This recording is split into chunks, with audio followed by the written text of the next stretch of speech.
Welcome, and thank you for joining me today. My name is Brandon Minnick. I work as a developer advocate at Microsoft, and today we'll be talking about choosing the best mobile app framework. When making your first app, it can be difficult, it can be daunting to decide from all the different options that are available for us for our mobile app framework. And that makes choosing a mobile app framework really hard. It's not easy.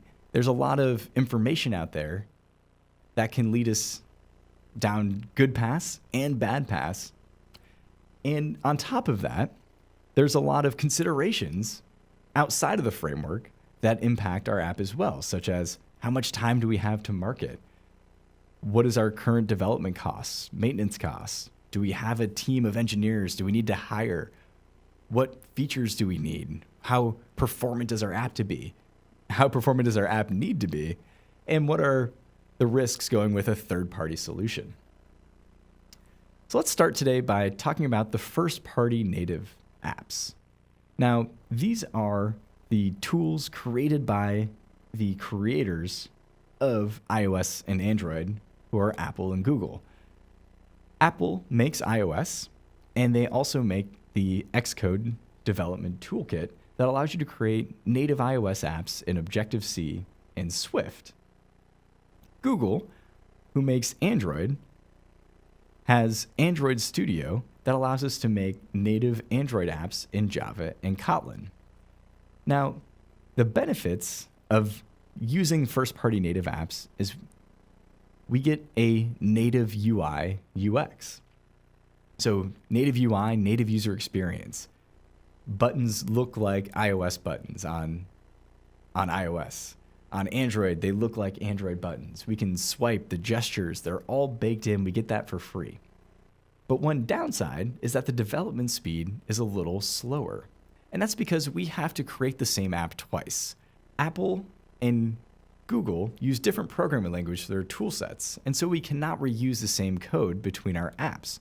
So even though our apps look similar, have the same features, we will have to rewrite those apps twice in two different code bases with two different engineers. So that increased our development costs, it increased our maintenance costs, and it slows down our time to market. But the benefit is, because we're using the first-party tools, whenever Apple releases a new feature or a new API, it'll be there in Xcode the same day. Whenever Google releases a new feature or new API, it'll be available to us in Android Studio that same day. So we never have to worry about falling behind, and we never have to worry about whether or not there will be support for these tool sets because they're made by the creators of the operating system. Another option is progressive web apps. Now, a progressive web app is essentially a website that is running locally on our device. With progressive web apps, we create the UI just like we would for a website. And there's many different technologies available, from Microsoft's Blazor, NativeScript, AngularJS, React to Iconic, that are tools that most web developers are already familiar with. Now, the benefit here is you might already have a team of web developers that created your website, and we can repurpose those skills for our mobile app. Now, one downside is the UI or the user experience. With progressive web apps, the UI will have to be bespoke. On iOS and Android, if we were using the native first-party toolkits like Xcode and Android Studio, they come with buttons, they come with navigation tools, and we essentially get those for free. With progressive web apps, we are recreating those tools, those UI elements, in our web frameworks. And so we essentially have to recreate that same look and feel that we would get for free if we were using a native app. One big improvement is the development speed. The code we write for our PWA will run on both iOS and Android, so we don't need to rewrite that code multiple times for the different platforms. And that also reduces our maintenance costs, but we've marked maintenance costs here as medium because if we ever need to refresh the UI, because that UI is bespoke, we'll have to rewrite that all ourselves. And so that is one risk. Just like when Apple on iOS 7 made everything flat, everything was skeuomorphic, and then everything became flat. Any app created with web technologies had to rewrite their UI, whereas if we were using the first-party frameworks, all we would have had to do is recompile our app to get that native look and feel. Performance is also a little bit slower than with a native app. Now, it's not that much slower. With a native app, we're talking about a 10 millisecond response time for a button click, and with a progressive web app, we're looking at about a 100 millisecond response time. Now, 100 milliseconds is still well below the threshold that a user would even notice, but if we're creating something that's fast moving, that needed quick response times like a game, then maybe progressive web app wouldn't be the best choice in that scenario. This is also a fairly new technology. Now, one of the biggest downsides to PWAs is the feature access. PWAs cannot access every feature or every API available to us in a mobile app. Now, they do have the ability to access a lot of features like Bluetooth and geolocation, but they don't have access to a lot of other features like vibration, geofencing, and augmented reality. Now, one big benefit is I can install a PWA from the website. I can navigate to a website in my browser, tap Add to Home Screen, and this app will appear and run like a native mobile app. Now, typically, apps have to be downloaded from the App Store, but with PWAs, because they use web technologies, we can download it straight from the website. So this allows us to get new features to our users more quickly and ensuring that all of our users stay up to date. Now, the last category we'll discuss is the cross-platform native apps.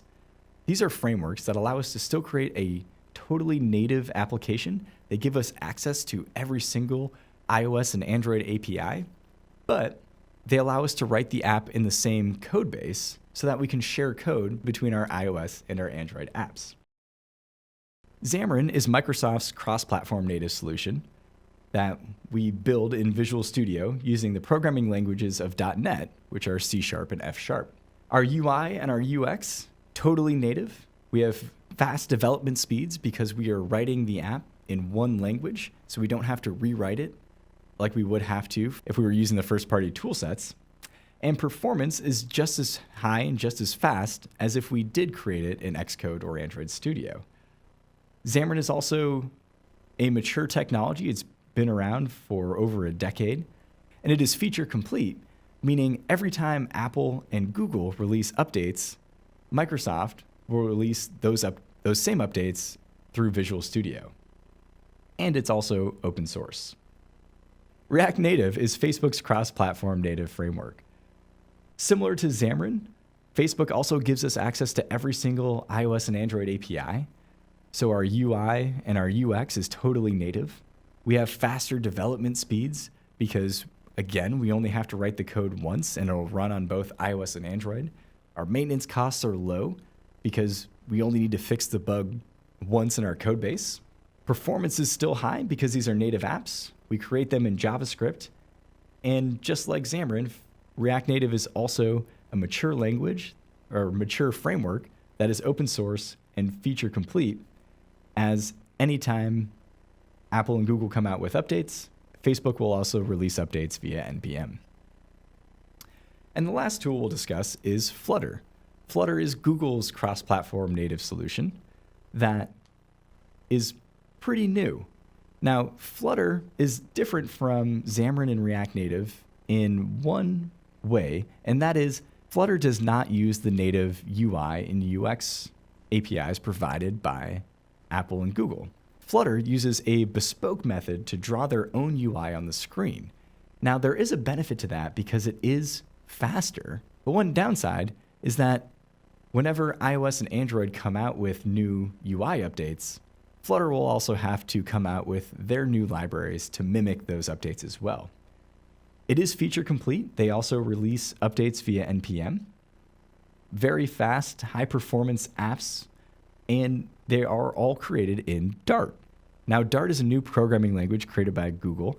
Not that many developers are already familiar with it, but it has many similarities to Java and C Sharp, and a lot of those developers will take to Dart very quickly. Flutter is new. It was just released within the last year or two, and it is also open source. Now let's look at a couple scenarios that our company may be in to help us choose which app would be best. In this scenario, we're creating a simple mobile app. Our company has an existing website created in AngularJS. We have an engineering team of web developers, and the app we're creating doesn't require a lot of features. In this scenario, it makes a lot of sense to create a PWA for our mobile app, a progressive web app.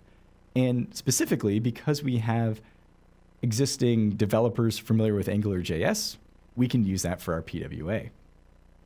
In this scenario, we want to create an augmented reality app. We have venture capital funding, and we have a leadership team who are weary of third-party frameworks. So in this scenario, it makes a lot of sense to use the native toolkits. We don't mind the extra development cost of having one team work on our iOS app and another team working on our Android app because we don't want to take the risk of using the third-party frameworks. In conclusion, which mobile app framework is best? It's the one that's best for your team. Every team is going to have different scenarios. Every team is going to have different capabilities. And as long as we understand the trade-offs between native first-party and PWA and cross-platform native, we can ensure that we choose the best mobile framework for our team. Thank you.